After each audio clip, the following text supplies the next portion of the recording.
Ծնվել է դերասան Կարեն Ասլանյանի առաջնեկը, լուր, որը մեծ ուրախություն է պարգևել ոչ միայն ընտանիքին, այլև նրա բազմաթիվ երկրպագուներին։ Այս գեղեցիկ ու սպասված իրադարձությունը շատ արագ տարածվեց համացանցում, դառնալով ջերմ քննարկումների թեմա։ Հատկապես հուզիչ էին այն տեսանյութերը, որոնք հայտնվեցին սոցիալական հարթակներում եւ որտեղ երևում է, որքան հուզված ու երջանիկ են հատկապես Կարեն Ասլանյանի ծնողները։ Նրանց աչքերում արցունքներ էին, ժպիտներն անկեղծ ու լի հպարտությամբ։ Տատիկն ու պապիկը դժվարությամբ էին զսպում իրենց հույզերը գրկախառնվելով, շնորհակալություն հայտնելով Աստծուն եւ կիսելով իրենց երջանկությունը շրջապատի հետ։ Շատ օգտատերեր նշում էին, որ այս կադրերը բացառիկ ջերմ են եւ իրական ընտանիքային արժեքների արտահայտություն։ Իր հերթին Կարեն Ասլանյանը ընկերների եւ հարազատների շրջապատում այս կարևոր իրադարձությունը նշել է մեծ ուրախությամբ։ Մթնոլորտը լի է եղել ծիծաղով, կենացներով, երաժշտությամբ եւ անկեղծ ուրախությամբ։ Դերասանի ընկերները նշել են, որ վաղուց նրան այսքան երջանիկ չէին տեսել։ Կարենը չթաքցնելով իր հուզմունքը ընդունել է շնորհավորանքներն ու շնորհակալություն հայտնել բոլորին ջերմ խոսքերի եւ բարեմաղթանքների համար։ Ըստ ներկաների, քեֆն իսկական ընտանեկան տոն էր առանց ավելորդ շքեղության, բայց լի սիրով ու դրական էներգիայով։ Յուրաքանչյուր պահ զգացվում էր, որ սա պարզապես խնջույք չէ, այլ կյանքի ամենակարևոր իրադարձություններից մեկի նշում։ Կարեն Ասլանյանի առաջնեկի ծնունդը նոր էջ է բացել դերասանի կյանքում։ Երկրպագուները սոցիալական ցանցերում շարունակում են շնորհավորել նրան ու նրա կնոջը մաղթելով առողջություն, երջանկություն եւ խաղաղ ընտանիք։ Իսկ շատերը վստահ են, հայր դառնալուց հետո Կարեն Ասլանյանը դեռ ավելի ուժեղ ու ներշնչված կվերադառնա էկրաններ, իր հետ բերելով կյանքի նոր զգացողություններ եւ ապրումներ։ Հիշեցնենք, որ նախորդ տարի հունվարի 4-ին Կարեն Ասլանյանը Կիպրոսում ամուսնացավ 27-ամյա Աննա Ասլանյանի հետ։ Զույգը ЗԱԳՍավորվել է դեռևս դեկտեմբերի 16-ին։ Կարենի ու Աննայի հայաստանյան հարսանեկան արարողությունը պետք է տեղի ունենար փետրվարի 9-ին, բայց ինչ-ինչ պատճառներով այն չկայացավ։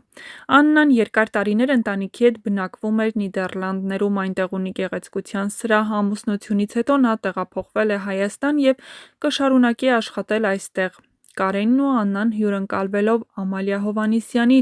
Life Room սեր հաղորդմանը խոսել էին իրենց ամուսնությունից։ Կարենը պատմել էր նաև, որ խաղատներ էր գնացել եւ Աստվածաշունչ կարդալով փոխվել է։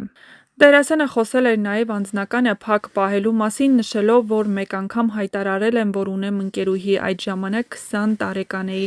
Մեր համատեղ կյանքը չստացվեց եւ հասկացա, որ անձնականը պետք է փակ մնա, չեմ ցանկացել անձնականս հանրայնացնելով ինքնահաստատվել եմ իմ տաղանդի շնորհքով եւ ինքս ինձնով։ Նախկինում անձնականս չէր ստացվում, որ հանդիպեմ Աննային, ժպտում է նա։ Ծիրանը Հայաստանից տեղափոխում ենք Մոսկվա եւ վաճառում Մոսկվայում դրանով եմ զբաղվում։ Այս պահին Հայաստանում բիզնես չունեմ, բայց շուտով կունենամ։ Աննայի հետ որոշել ենք ստեղծել այնպիսի սրահ, որ աղջիկը հարսանիքի օրը մտնի այդտեղ եւ պատրաստ դուրս գա։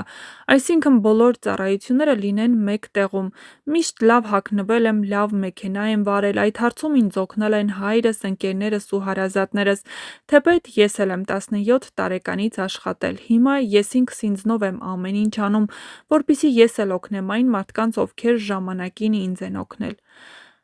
Ամուսնությունից հետո ապրելու են ծնողների հետ, թե ոչ, Կարեն Ասլանյանն ասել էր. առանձին ապրելու հարց չենք քննարկել, ապրելու ենք ծնողներիս հետ։ Ծնողներս Աննային շատ են սիրում, Աննան էլ նրանց սեփական տուն է, պայմաններն էլ թույլ են տալիս ապրել միասին։ Սիրում եմ, որ տանը մեծ է լինում։ Աննայի տատի ու պապի հետ եմ ժամերով խոսում, նարդի եմ խաղում։ Ծնողի հետ ապրելն ամենալավ բանն է։ Ծնողիդ պիտի սիրես, ուշադիր լինես նրա նկատմամբ։ Ծնողից ավելի լավ բան երևի երեխաս կլինի ինձ համար։ Չեմ ասի երազում եմ երեխա ունենալու մասին,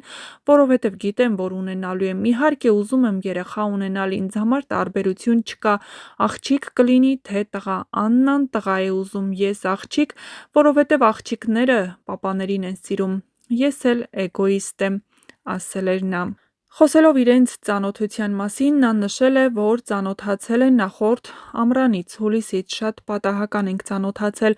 այնուհետև շփվել ենք համացանցով մոտ 2-3 ամիս միմյանց ճանաչելուց հետո կրկին հանդիպել ենք, Աննան եկավ Հայաստան, հանդիպեցինք, շփվեցինք ու նորից վերադարձավ Նիդերլանդներ, մեր բաժանումը տևում էր 15-ից 20 օր, ես զբաղված էի, չէի կարողանում գնալ, Աննան էր Հայաստան գալիս, մեզ Աստված է միավորել, ամեն ինչ ստացվեց Աստծո կամքով, ընտանիք կազմելուց հետո էլ մեր կյանքը շարունակվում է ավելի գունավոր ու գեղեցիկ, ինձ համար շատ կարևոր է ընտրյալիս անցած ճանապարհը, բարոյականությունը, դաստիարակությունը և հայեցիությունը, ունեցել ենք բարդ շրջան, բայց հիմա Աստծո կամքով ամեն ինչ շատ լավ է, շատ վիրավոր ու բաց տեղեր ունեի, որոնք լցվեցին ու բուժվեցին Աննայի շնորհիվ, մի գեղեցիկ արտահայտություն կա, երջանկություն է, լռություն է սիրում, այդ պատճառով էլ գաղտնի էինք պահել մեր հարաբերությունները, միշտ ուզել եմ կողքիս աղջիկը ճանաչված չլինի, հետամնաց չեմ, պարզապես այդպիսի ցանկություն եմ ունեցել ու այդպես էլ ստացվեց, երկու եղբայր ենք, հայրս ասում է, վերջապես մեր տունն էլ լույս եկավ։